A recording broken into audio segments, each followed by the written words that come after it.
बृहस्पतिगुं हवामहे कविम् कवीनामुपमश्रवस्तमम् ज्येष्ठराजम् ब्रह्मणाम् ब्रह्मणस्पत नः शृण्वन्नोतिभिः सेदसादनम्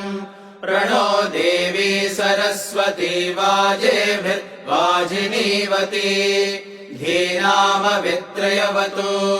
गणेशाय नमः सरस्वत्यै नमः श्रीगुरुभ्यो नमः हरिः ओम् ॐ नमो भगवते रुद्राय ॐ नमस्ते रुद्रमन्यव उतोत इषवे नमः नमस्ते अस्तु धन्वने बाहुभ्यामुत ते नमः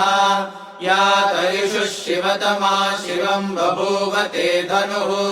शिवा शरव्या या तव तया नो रुद्रमृडया या ते रुद्रशिवा तनूरघोरा पापकाशिनी तया नस्तनुभाषन्तमया गिरिशन्ताभिचाकशी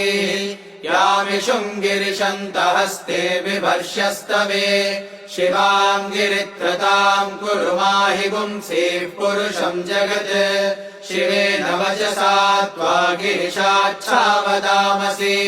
यथा नः सर्वमिज्जगद यक्ष्मगुम् सुमना असत्